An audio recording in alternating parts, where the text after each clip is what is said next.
Well, good afternoon, everybody. I'm sure you noticed that it was just spectacular out there today, nice and comfortable with lots of sunshine. And we've got some high level cloud cover rolling through, but this is not really going to obscure the sun for tomorrow or even on Friday. We actually have a pretty good looking streak, maybe 5 days of dry and comfortable weather. And courtesy of the big high pressure, yes, sir, that is giving us the nice northeasterly winds, also protecting us from any kind of stormy weather coming in our direction. Problem is that thing's going to move, and that's going to allow that big storm on the west coast to be a factor in our weather. Now, this is future tracker, so this is what's going to happen. I don't know if you've heard it, folks. I don't know if you have a family in Oregon or Washington. They've already had 5 to 8 inches of rain. They're going to be getting another 5 to 10 inches of rain.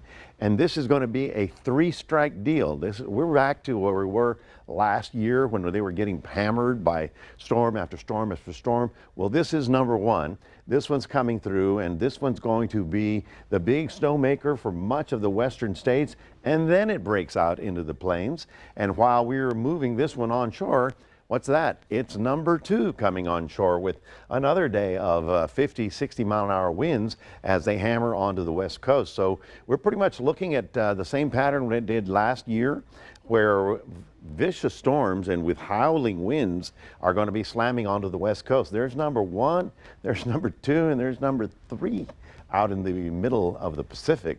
Now, eventually that'll block, it'll go over the Rockies. This high pressure is going to pull away. That's why it looks like the frontal system will make it through our region. And you can see how we're going to get some snow all the way down into the plains. Yeah, as far as Texas is concerned, maybe something in Amarillo, but not for us. We're going to be on the dry side of things, and we are getting the front, however, and that's going to knock the temperatures down. You notice how the winds are kind of east-northeast right about now. Our overnight low getting down to 48. Tomorrow we should get up to about 73, so abundant sunshine, little high cloud cover, but no major problems as far as we're concerned. If you get a chance to go out fishing, just remember the winds are going to be shifting around. They'll be out of the southeast by tomorrow, but so far so good. The bay waters are on the smooth side. For tomorrow in Port Lavaca, we start off at 56, get up to 71. We're going to call it partly cloudy, but there's plenty of sun there. And with comfortable weather in Cuero, they're getting up to 72 with just a little bit of cloud cover developing. So how many more days do we have? Well, you have Thursday and Friday. That's it.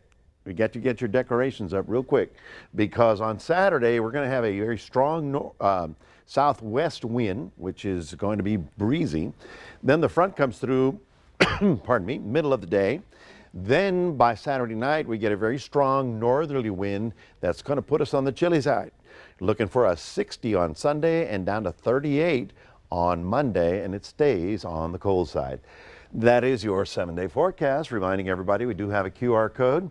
We'd love for you to scan that and put Crossroads Today on your phone. And now we'll throw it back to Karina.